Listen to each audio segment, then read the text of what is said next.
लालकुआं अंकिता भंडारी हत्याकांड मामले में सीबीआई जांच एवं दोषियों पर कड़ी कार्रवाई की मांग को लेकर आज कांग्रेस ने हल्दूचौड़ में कैंडल मार्च कर जोरदार प्रदर्शन किया। सैकड़ों की संख्या में प्रदर्शन कर रहे कांग्रेसियों ने पुष्कर धामी मुर्दाबाद, भाजपा सरकार मुर्दाबाद के जोरदार नारे लगाए। यहां हल्दूचौड़ के गन्ना सेंटर पर एकत्रित हुए सैकड़ों की संख्या में कांग्रेस कार्यकर्ता हाथों में कैंडल लेकर मुख्य बाजार से होते हुए स्वतंत्रता संग्राम सेनानी स्मारक तक पहुंचे, जहां पर कार्यकर्ताओं ने कैंडल जलाकर अंकिता भंडारी को भावभीनी श्रद्धांजलि अर्पित की। इस दौरान कांग्रेसियों ने अंकिता हम शर्मिंदा हैं, तेरे कातिल जिंदा है जैसे भावुक नारे लगाने के साथ साथ वीआईपी के नाम का पर्दाफाश किए जाने की भी जोरदार मांग की। इस मौके पर पहुंचे वरिष्ठ कांग्रेसी एवं नेता प्रतिपक्ष यशपाल आर्य ने प्रदेश की भाजपा सरकार पर हमला बोलते हुए कहा कि इतना लंबा समय बीत जाने के बावजूद उत्तराखंड की बेटी अंकिता को न्याय नहीं मिल सका है, जो दुर्भाग्यपूर्ण है। उन्होंने कहा कि जनता न्याय की मांग को लेकर सड़कों में संघर्ष कर रही है और जिम्मेदार मौन बैठे हुए हैं। उन्होंने कहा कि आखिर वीआईपी कौन है, इसे अब तक सरकार सार्वजनिक नहीं कर सकी है। कहा कि प्रदेश सरकार को जांच अब सीबीआई को सौंप देनी चाहिए। इधर कांग्रेस नैनीताल जिला अध्यक्ष राहुल छिलवाल ने कहा कि अंकिता भंडारी की हत्या कोई साधारण अपराध नहीं था, बल्कि संरक्षण में पनपे अपराध तंत्र का परिणाम है। उन्होंने कहा कि सरकार शुरुआत से ही वीआईपी को बचाने का प्रयास कर रही है। ऐसे में इस मामले की पूरी तरह से सीबीआई जांच होनी चाहिए। आज अपनी ही भूमि पर उन्हें दिवंगत अंकिता को न्याय दिलाने के लिए सड़कों पर आने के लिए मजबूर होना पड़ा है और सरकार इतनी मदहोश है कि उसे जनता की आवाज सुनाई नहीं दे रही है। उन्होंने सरकार से मामले की सीबीआई जांच कराए जाने की मांग उठाई है। इधर युवा कांग्रेस की राष्ट्रीय सचिव एवं महिला नेत्री मीमांसा आर्य ने कहा कि अब तक की जांच से जनता संतुष्ट नहीं है, इसलिए पीड़ित परिवार को न्याय दिलाने के लिए सीबीआई जांच आवश्यक है। उन्होंने कहा कि अंकिता भंडारी को न्याय दिलाने की लड़ाई तब तक जारी रहेगी जब तक दोषियों को कड़ी सजा नहीं मिल जाती। उन्होंने जोर देकर कहा कि महिलाओं की सुरक्षा से जुड़े ऐसे मामलों में किसी भी प्रकार की लापरवाही स्वीकार्य नहीं होगी।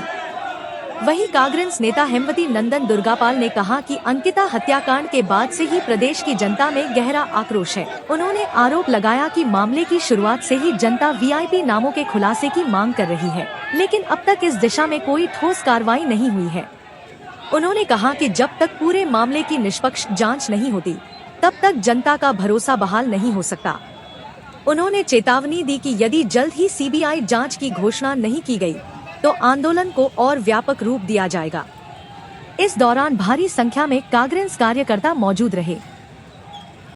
नाम रखने की घोषणा की गई है। क्या यह न्याय को, क्या इसको उनके नाम पर, कॉलेज का नाम अंकिता के नाम पर रखने पर क्या है उसको न्याय मिल पाएगा? ये लीपापोती है। हम झुकने वाले नहीं, हम दबने वाले नहीं, हम टूटने वाले नहीं हैं और हम आखिर तक, ये कोई राजनीतिक विषय भी नहीं है। आपने कहा कि 2027 ये राजनीति का विषय ही नहीं है। यहाँ के पहाड़ की बेटियों का अस्मिता का प्रश्न है, पहाड़ की बेटियों के सम्मान का प्रश्न है, पहाड़ की बेटियों की इज्जत का सवाल है और हम बिल्कुल भी कदापि ऐसा नहीं होने देंगे। और मैं देखा है जिस तरह से पूरे पहाड़ में, तराई में, हमारी माताओं में, बहनों में, बेटियों में, बुजुर्गों में, नौजवानों में जो आक्रोश है, जो भारतीय जनता पार्टी सरकार के प्रति जो गुस्सा है, जो नफरत दिखाई दे रही है, इसके परिणाम भाजपा को भुगतने होंगे। कि पूरे प्रदेश में आज के दिन एक आम जन जो है, चाहे माता है, चाहे बहनें हैं, चाहे युवा हैं, चाहे बुजुर्ग हैं, चाहे कोई भी किसी भी वर्ग का समाज का आदमी है, आज में कहीं न कहीं पर उसके अंदर एक आक्रोश है कि जो हमारी बहन अंकिता भंडारी को आज तक न्याय नहीं मिल पाया है। पूरा प्रदेश मांग कर रहा है कि वो वीआईपी कौन है, उस वीआईपी का कहीं न कहीं पर सरकार को जिसे कहते हैं पर्दापण करना चाहिए, लेकिन आज तक सरकार उन सब चीजों को छुपाए बैठी हुई है और ये आक्रोश आज उसी को लेकर के है। आपने देखा होगा कि नैनीताल जिले में भी लगातार निरंतर रोज कार्यक्रम हो रहे हैं अंकिता भंडारी को न्याय दिलाने के लिए और हम सब लोगों की मांग है कि एक सुप्रीम कोर्ट के सिटिंग जज के सर्वेक्षण में एक सीबीआई जांच होनी चाहिए और जो दूध का दूध और पानी का पानी होना चाहिए और जो वीआईपी है उन्हें तुरंत गिरफ्तार किया जाना चाहिए। चाहिए और उसका नाम उजागर करके उसको फांसी दे देनी चाहिए, यही हम लोगों की मांग है। देखिए कांग्रेस राजनीति करती है, ये तो उनका ये झूठा बयान है। निश्चित रूप से देखिए कांग्रेस उस पीड़िता के साथ खड़ी है, उस परिवार के साथ खड़ी है, उत्तराखंड की जनता के साथ खड़ी है। कहीं ना कहीं कांग्रेस एक मुख्य विपक्षी दल है, तो विपक्षी दल होने के नाते निश्चित रूप से जहाँ सरकार अपनी मौन धारण किए हुए है उसको जगाने का काम विपक्षी दल ही करते हैं, और यही काम कांग्रेस पार्टी कर रही है। 11 तारीख को मैं समझता हूँ कि सभी गली एक बंद का एक आह्वान है, और मैं समझता हूँ कि जो भी एक आमजन है उनसे सबसे निवेदन किया गया है कि वो लोग कहीं ना कहीं पर अंकिता भंडारी के न्याय दिलाने के लिए इसमें सहयोग करें। और मुझे बेटियां सुरक्षित क्यों नहीं है, हम इसका जवाब सरकार से चाहते हैं। क्यों नहीं है सुरक्षित? आज हर बेटी अपने आप को असुरक्षित महसूस क्यों कर रही है?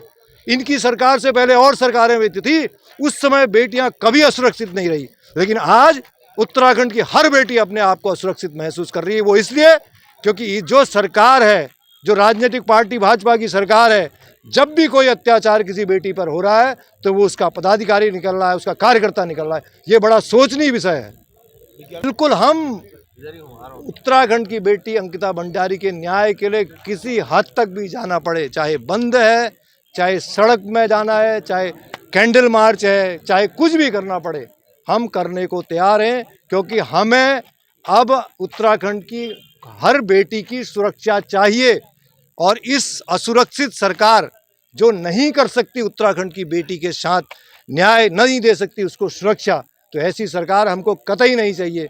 जहां कि आम जनमानस और उत्तराखंड की बेटी सुरक्षित नहीं है, उस सरकार में कर्मचारी सुरक्षित नहीं है, उस सरकार में श्रमिक सुरक्षित नहीं है, उस सरकार में किसान सुरक्षित नहीं है, उस सरकार में मजदूर सुरक्षित नहीं है।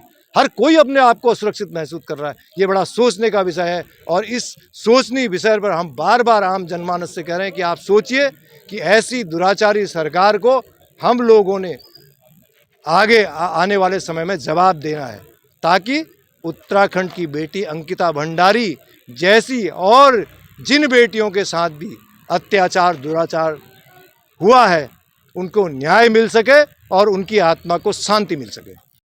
ये दुर्भाग्य है कि देवभूमि के अंदर किसी भी महिला के साथ इस तरह की घृणित जो कार्य किए गए हैं वो हुए हैं, और उससे भी दुर्भाग्य ये कि जो सरकार इस समय वर्तमान में है उनके लोगों के द्वारा ये चीज़ें हुई हैं, और किस तरह से लंबे समय से हमारे पूरे प्रदेश की जनता, देश की जनता भी इस मुद्दे को लगातार उठा रही थी।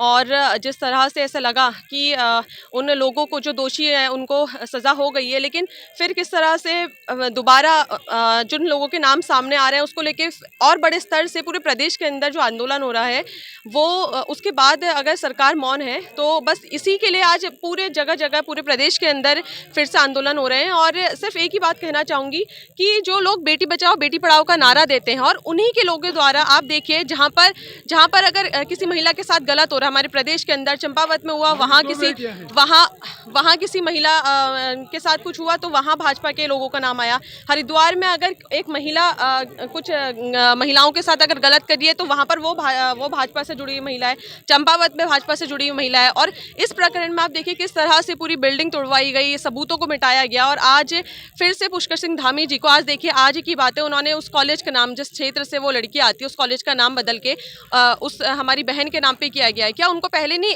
ये याद आया था? आज जब पूरे प्रदेश में फिर से विरोध हो रहा है तो सिर्फ मामले को शांत करने के लिए और कहीं ना कहीं अपनी चीज़ें अपने समीकरण सही बिठाने के लिए वो फिर से ये चीज़ें कर रहे हैं। देखिए जनता सब देखती है, जनता सब समझती है। अगर आप सच में महिलाओं के लिए कुछ सोचते हैं और आप चाहते हैं कि हमारी अंकिता भंडारी बहन को, हमारी बेटी को, इस प्रदेश की बेटी को न्याय मिले, तो जो सीबीआई जांच की मांग हम लोग करते आ रहे हैं और आगे भी करते रहेंगे, उसके लिए एक कार्रवाई करें और उसके लिए फैसला लें, ताकि हमें भी लगे कि आप महिलाओं के लिए सच में चाहते हैं कि जो महिला के साथ गलत हुआ है, जिस बेटी के साथ गलत हुआ है, तो वो आरोपी को सज़ा मिले। और अगर वो आरोपी आपकी पार्टी की भी है तो आप भी उनके खिलाफ आगे आकर बोलें और एक दिखाएं कि किस तरह से एक मुख्यमंत्री को प्रदेश के अंदर काम करना चाहिए और किस तरह से गलत के खिलाफ खड़ा रहना चाहिए। अगर दे दी है, मैं अभी इस बारे में मुझे जानकारी नहीं, दे दी तो बहुत अच्छी बात है और उसी के लिए हम मांग कर रहे हैं। और बस यही देखना चाहते हैं कि किस तरह से जिन जिन लोगों के नाम सामने आ रहे हैं, अगर वो लोग दोषी हैं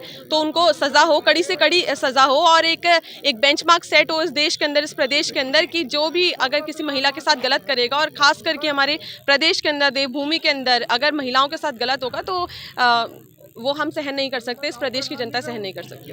देखिए 11 तारीख को उत्तराखंड बंद का आह्वान किया गया है और वो एक सामाजिक मैसेज देने के लिए किया गया है कि जिस तरह से अगर सरकार हमारे लिए आगे नहीं आएगी तो जनता अपने रास्ते खुद बनाना जानती है, और जब जनता ही आपको कुर्सी पे बिठाना जानती है तो जनता कुर्सी से हटाना भी जानती है और अपने लिए लड़ना भी जानती है। इसी के लिए वो मैसेज दिया गया और 11 तारीख को पूरे प्रदेश की जनता से मैं आह्वान करना चाहती हूँ, मैं मांग करना चाहती हूँ कि अंकिता भंडारी बहन के लिए और इस देश की समस्त महिलाओं के लिए जिन जिन पर भी अत्याचार होते हैं, चाहे आप कुलदीप सेंगर से जुड़े हुए मुद्दे को देख लीजिए और अन्य जितने भी मुद्दे हमारे देश के अंदर चल रहे हैं, उन सभी महिलाओं के लिए उन सभी महिलाओं से जोड़ते हुए इस बात को कहना चाहूँगी कि महिलाओं की रक्षा के लिए, महिलाओं के सम्मान के लिए अगर हम एक दिन अपनी दुकानें बंद कर लेंगे तो कुछ बिगड़ नहीं जाएगा। एक मैसेज देने के लिए आप सभी से निवेदन है कि अपने काम को, अपनी दुकान को एक दिन बंद करिए और एक मैसेज दीजिए सरकार को।